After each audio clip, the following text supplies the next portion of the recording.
오늘 우리에게 주신 하나님 말씀의 제목은 허물을 가려주는 사랑이라고 하는 제목으로 함께 말씀과 은혜를 나누도록 하겠습니다. 오늘은 어버이 주일입니다. 사랑하는 저희 교회에 속한 모든 가정들과 그리고 먼저 믿으신 믿음의 선배님들이신 저희 부모님들에게 하나님의 안전케 하시고 평안케 하신 하나님의 은혜가 충만하기를 주님의 이름으로 간절히 축원합니다. 제가 어릴 때 초등학교에 들어가서 처음으로 맞이했던 이벤트가 바로 소풍입니다. 이 소풍의 날짜가 정해지면 그때부터 아이들은 설레이게 됩니다. 저도 어머니께서 처음으로 사주신 고무신을 벗고 처음으로 사서 신게 된 기차표 스파이더맨 운동화를 이불 속에서도 신고 잤어요. 그래가면서 이 소풍을 손꼽아 기다렸던 기억이 납니다. 저희 어머니하고 아버지는 맞벌이셨습니다. 가정이 넉넉하지 않아서 소풍 때 김밥을 싸야 되는데 김밥을 싸서 넣어줄 정도로의 어머니 아버지가 시간도 여력도 별로 없으셨어요. 소풍 전날 한참 들떠서 소풍을 기다리고 있는 저에게 어머니께서 말씀하셨습니다. 태연아, 소풍이 별거냐? 엄마가 흰쌀밥에다가 계란 후라이 2개 해서 그 위에다 도시락 위에다 얹어줄 테니까 창피해하지 말고 소풍 잘 다녀와라.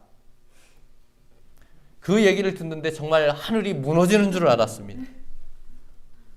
나의 첫 소풍에 사이다도 없고 삶은 계란도 없고 김밥도 없다니 이게 웬 말인가. 친구들은 다 김밥을 꺼내서 먹을 텐데 하는 생각에 서러움이 갑자기 북받쳤습니다. 이불을 뒤집어 쓰고 정말 소리도 안 내고 입술을 깨물고 꺼이꺼이 울었어요. 다음날 일어나 봤는데 단칸방 안에 참기름 냄새가 솔솔 퉁기는 거예요. 어머니께서 일찍 일어나셔서 김밥을 싸고 계셨고 그 옆에는 새로 산 초록색 소풍 가방이 놓여 있었습니다. 저는 그 가격을 아직도 잊어버리지 않아요. 3,300원 가방. 저희가 새 살던 주인집이 당진에서 한남슈퍼라고 한남체인이라고 제일 큰 슈퍼마켓을 운영했었는데 제가 소풍이 있기 며칠 전부터 그 가게에 들어가서 그 가방을 찜해놨거든요. 그래서 저 그 가방의 가격을 아직도 잊지 않고 있습니다. 그 가방과 함께 옆에서 김밥을 싸는 어머니의 모습을 봤는데 갑자기 그걸 보니까 또 울음이 나는 거예요. 감동해서 운 게 아니라 서러워서 울었어요.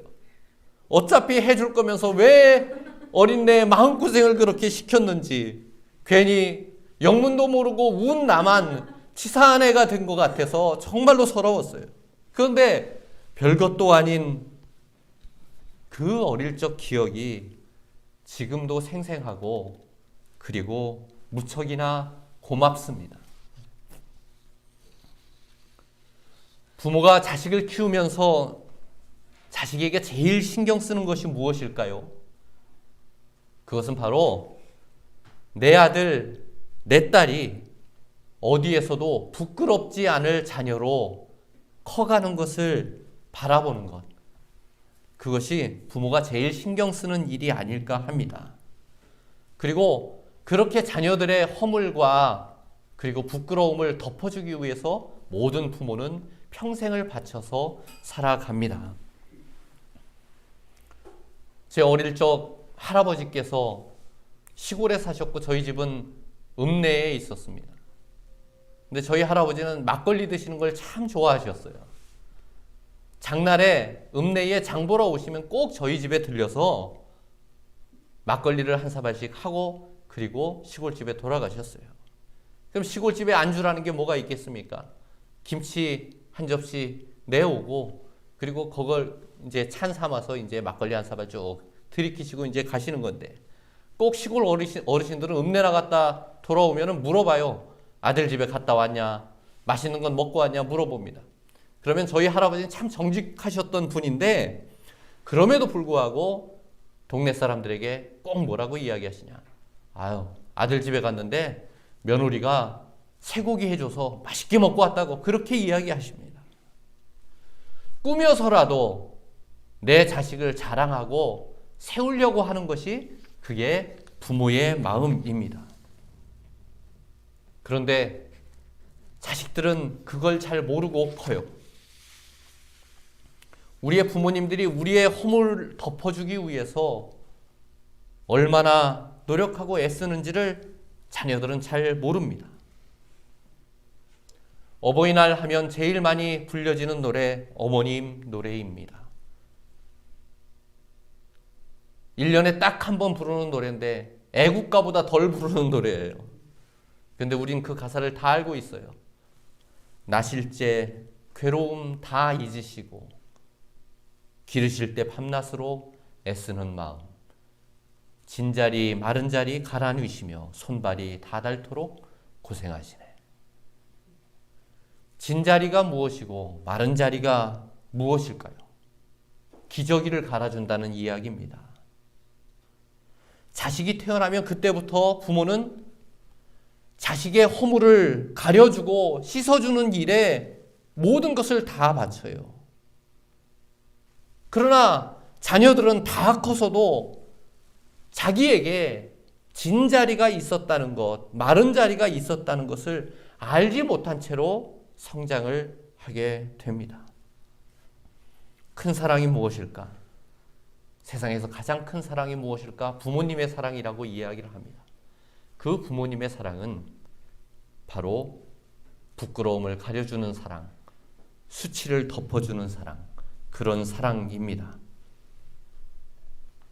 오늘 우리는 창세기 말씀을 함께 읽었습니다. 노아의 이야기입니다. 노아는 홍수로 유명한, 홍수 때 방주를 지어서 구원받은 사람으로서 유명한 사람입니다. 이 노아에게 아들이 3명이 있었어요. 첫째 아들은 셈, 둘째 아들은 함, 셋째 아들은 야벳이라고 하는 이름을 가지고 있었습니다. 이 세 아들은 아버지에게 충성된 아들들이었어요. 아버지가 방주를 지을 때 옆에서 따라서 아버지의 손길을 도와서 함께 방주를 지었습니다. 그리고 이 세 아들은 아버지와 함께 구원을 받았어요.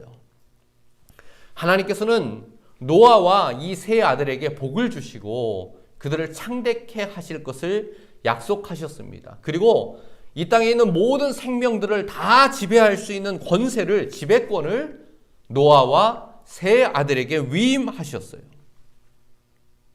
여기까지는 좋았는데 오늘 우리가 읽은 말씀에서는 한 가지 사건이 발생합니다. 그들이 받았던 모든 축복에 균열을 일으키는 아주 중대한 사건입니다. 노아가 방주에서 나온 후로 포도나무를 기르는 첫 농부가 되었습니다. 그러던 어느 날 아버지 노아가 그 포도나무에서 난 열매로 포도주를 만들어 마시고 술에 취해서, 너무 취해서 옷을 다 벗고 그만 잠이 들었어요. 그때에 둘째 아들 함이 아버지의 이런 모습을 발견하게 됩니다. 함은 깜짝 놀라서 밖으로 달려나가 나머지 두 아들, 첫째 아들인 셈과 자기 동생인 야벳에게 아버지의 이 사실을 알리고 맙니다. 이 얘기를 들은 셈과 야벳은 깜짝 놀랍니다.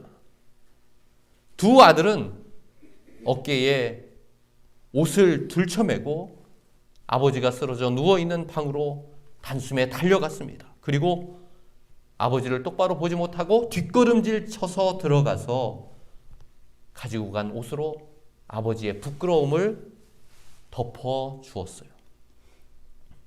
술에서 깬 노아는 자기에게 있었던 모든 일들을 나중에 알게 되었습니다.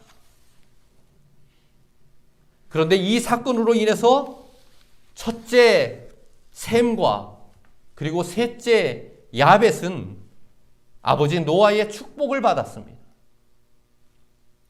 그러나 둘째 함은 저주를 받았어요. 함이 무엇을 잘못했을까? 함은 아버지를 상대로 어떠한 불법을 저지르지도 않았습니다. 아버지를 욕하지도 않았고 아버지의 말씀에 불순종하지도 않았어요. 그럼에도 불구하고 아버지 노아는 함의 행동에 대한, 둘째의 행동에 대해서 책임을 물으십니다. 둘째 아들 함이 잘못한 것은 바로 아버지의 부끄러움을 보고도 그것을 덮어주지 않았던 것입니다. 그런데 오늘 말씀을 읽다 보면 이상한 점이 몇 가지 보입니다. 노아가 분노했는데, 그 아들 함에게 분노했는데 함뿐만 아니라 함의 아들인, 함에게 아들이 4명이 있었거든요. 그 함의 아들인 가나안을 향해서 그 저주를, 그 분노를 표시하는 것이 나타나 있습니다. 말씀에 가나안은 저주를 받아 그의 형제의 종들의 종이 되기를 원하노라. 이 가나안이 함의 막내 아들이거든요. 첫째 아들도 아닌 막내 아들인데 함의 막내 아들에 이르기까지 노아의 분노가 미쳤던 거예요. 왜 아버지 함이 잘못했는데 함 대신에 아들인 가나안이 저주를 받았는지, 왜 네 아들 중에서 막내 아들이 저주를 받았는지에 대한 이유를 성경이 정확하게 이야기하고 있지는 않습니다. 그럼에도 불구하고 본문이 명확하게 증거하는 바가 있습니다. 그것은 무엇이냐? 우리의 잘못된 판단에 대한 결과는 어떠한 형태로든지 반드시 그 책임을 물으신다라는 거예요. 함이라고 하는 한 아들의 인생에서 비롯된 잘못이 거기에서 끝나는 것이 아니라 이후에 가문의 잘못된 역사가 되었다는 사실입니다. 아버지 함이 잘못한 것으로 그의 아들이, 또 그의 아들이 하나님께 받았던 축복을 빼앗기는 결과를 낳게 된 거예요. 사람이 살아가면서 여러 가지 잘잘못을 할 수가 있습니다. 그러나 우리의 삶에서 정말로 하나님께서 원하시는 가장 의미 있는 일이 무엇일까? 그것은 바로 허물을 덮어주는 일이에요. 나에게 잘못한 사람의 허물, 죄를 지은 사람의 허물을 덮어주는 일, 이것이 왜 의미가 있느냐? 하나님께서 우리를 사랑하시고 구원하실 때에 그 사랑의 시작점이 무엇이냐? 우리가 허물 많은 죄인임에도 불구하고 우리의 허물을 덮어주시고 가려주시는 데에서 하나님의 사랑이 시작되는 거예요. 그러므로 우리의 사랑의 시작도 허물을 덮어주는 데서 사랑이 시작되는 거예요. 그런데 원수의 허물도 덮어주고 나와 상관없는 사람들의 허물도 가려주는데, 살아가면서 나에게 생명을 주고 나를 살게 한 나의 어머니, 나의 아버지의 허물을 덮어주는 것은 누구의 몫일까요? 그것은 자녀들의 몫이에요. 함과 달리 셈과 야벳은 아버지의 부끄러움을 드러내지 않고 그것을 두려워하여 그것을 덮어주었어요. 그들이 아버지의 수치를 가려줬던 이 행동으로 그들은 하나님의 축복을 계속해서 이어나갈 수 있게 됐습니다. 오늘 우리가 교동문에서도 읽었지만 에베소서 6장 1절로 3절에 아주 중요한 말씀이 나옵니다. 자녀들아, 주 안에서 너희 부모에게 순종하라. 이것이 옳으니라. 내 아버지와 어머니를 공경하라. 이것이 약속이 있는 첫 계명이니 이로써 내가 잘되고 땅에서 장수하리라. 어머니 아버지를 공경하면 이것이 하나님께서 땅에서 장수하게 하시는 축복의 비결이 된다는 말입니다. 그런데 이 에베소서의 말씀은 출애굽기 20장에 나온 10계명의 기인을 합니다. 여러분들도 다 잘 아시겠지만 10계명의 5번째 계명이 내 부모를 공경하라 라고 하는 말씀이에요. 그런데 에베소서에서는 뭐라고 이야기하냐면 내 아버지와 어머니를 공경하라. 이것이 약속 있는 첫 계명이다. 약속이 있는 첫 계명이다. 이렇게 이야기를 합니다. 이 말이 무엇이냐? 10계명 중에서 이 계명을 지키면 내가 너희에게 이것을 약속해 주마 하고 하나님께서 말씀하신 유일한 계명, 하나님의 약속이 들어있는 유일한 계명이 바로 내 부모를 공경하라 라고 하는 거예요. 내 부모를 공경하라. 그리하면 이 땅에서 내 생명이 길리라. 하나님의 약속입니다. 그러므로 부모를 공경하고 부모에게 잘하는 것, 부모의 수치를 덮어주고 행복하게 해주는 것, 기쁘게 해주는 것이 하나님께 얼마나 중요한 일인지 하나님 말씀에 드러나 있는 거예요. 앞에서 말씀드렸듯이 아이가 태어나면 부모는 내 자식을 사랑하는 방법을 내 아이의 수치를 가려주고 허물을 씻어주는 것으로부터 부모는 아이를 사랑하는 방법을 배웁니다. 그런데 아이가 크고 어른이 되면 이제 반대로 그렇게 자라난 자식들이 부모의 수치를 가려줘야 되는 그런 때가 반드시 옵니다. 눈도 잘 보이지 않고 귀가 잘 들리지 않으면 그때부터 우리 부모님들의 실수가 잦아지기 시작해요. 했던 말을 자꾸 반복하고 물건을 자주 잃어버리고 국을 끓일 때도 소금을 넣었다 넣은 걸 까먹고 또 집어넣고 몸이 불편하니까 불평도 많아집니다. 잘 치우지도 못하시고 잘 씻지도 못하시고 옛날에는 맛있게 먹었던 음식이 이제는 간도 안 맞고 재료를 때로는 빠뜨리기도 합니다. 저희 어머니도 제가 집에 내려가서 밥을 먹을 때 예전에는 야 이거 간 좀 맞나 봐라, 간이 맞나 봐라 이렇게 이야기하시는데 요즘 뭐라고 하시냐면 야 뭐 빠진 게 있나 봐라 이렇게 이야기하세요. 그런데 때로는 먹다 보면 진짜 짠 게 있거든요.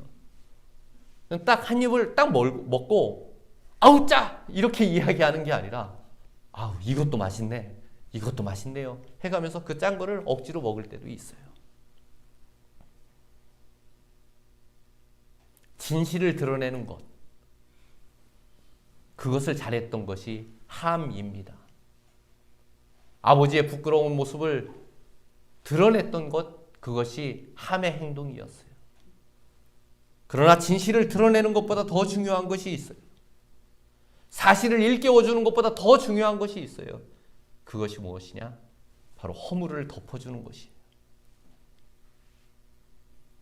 제가 늘 설교 시간에 저희 어머니 얘기는 가끔 하는데 저희 장모님 이야기를 거의 하지 않아요. 근데 저희 장모님 참 대단하신 분이에요. 제가 결혼하고 나서 결혼 전에 저희 처갓집에 처음 인사를 하러 갔는데 정말 깜짝 놀랐어요. 우리 아내는 이 태산처럼 큰 아내잖아요. 집을 갔는데 어머니라고 인사를 하는데 정말로 어쩜 그렇게 아담하고 어머니가 작으신지, 그래서 내가 속으로 야, 이 집안은 아직 내가 알지 못하는 숨겨진 비밀이 있는 것 아닌가 이런 생각을 했어요. 진짜 어머니 맞습니다. 그런데 지금은 제가 결혼하고 그 어머니와 많은 시간들을 같이 하고 나서 깨달은 건데, 제가 알고 있는 모든 분들 중에서 가장 크신 분, 가장 작으신 분이 아니라 가장 크신 분이에요. 저는 저희 장모님이 자녀들을 향해서 단 한 번도 화를 내거나 질책을 하는 모습을, 꾸짖는 모습을 본 적이 없습니다. 자식들뿐만 아닙니다. 남을 원망하거나 남을 향해서 미움의 말을 하는 것 단 한 번도 본 적이 없어요. 우리 장모님은 굉장히 부담스러우시겠어요. 근데 그렇게 사시니까 주변에 사람들이 참 많아요. 정말 많습니다. 마치 큰 나무에 새들이 많이 모여들듯이 영혼의 쉼을 얻고자 하는 사람들이 그 주위에 다 몰려들어요. 외로운 사람들도, 아픈 사람들도, 그리고 축복이 필요한 사람들도, 대화의 벗이 필요한 사람들도 다 저희 어머님, 장모님 곁에 몰려듭니다. 그리고 한 번 오시면 떠나는 법이 없어요. 저희 어머니도 마찬가지지만 저희 장모님도 제가 아는 분들 중에서 세상에서 가장 크신 분입니다. 어떻게 그렇게 사는 것이 가능할까? 다른 사람의 허물을 단 한 번도 드러내지 않고 모든 사람들의 허물을 덮어주기만 하기 위해서 살아가는 삶. 그 삶이 어떻게 가능할까? 가능하면 제 생애가 다하기 전에 그 모습은 꼭 본받고 싶어요. 사랑하는 성도 여러분, 부모님이 해주신 음식이 짜다고 싱겁다고 말하지 마세요. 모든 것을 다 맛있다고 말하세요. 허리가 굽어도, 그래서 새 옷을 입어서 폼이 안 나도, 어떤 옷을 입어도 다 처녀같이 총각같이 젊어 보인다고 말해주세요. 때로는 잘못된 결정을 내릴 수도 있습니다. 그러나 왜 그러셨냐고 반문하지 마세요. 진실을 드러내는 것보다 부끄러움을 덮어주는 것이 진정한 사랑과 존경의 시작입니다. 수치를 가리지 않고 덮으려 했던 셈의 두 아들은 축복을 받았습니다. 우리를 향한 하나님의 사랑이 우리의 허물을 덮어주시는데 시작하는 것처럼 우리 부모님에 대한 마음도 그런 마음이 되길 간절히 원합니다. 부모님을 사랑하고 허물을 덮어주는 것으로부터 사랑과 축복의 새로운 역사를 시작하는 저와 여러분들 모두가 되기를 주님의 이름으로 간절히 축원합니다. 아멘. 기도하겠습니다. 참 좋으신 하나님, 우리의 허물과 우리의 죄를 덮어주신 그 하나님의 사랑을 하나님께서 생명의 대리자로 이 땅에 세우신 우리의 부모님으로부터 우리가 충만하게 받았습니다. 우리도 감히 그런 삶을 살아갈 수 있도록 인도해 주시옵소서. 예수 그리스도의 이름으로 간절히 기도하였습니다. 아멘.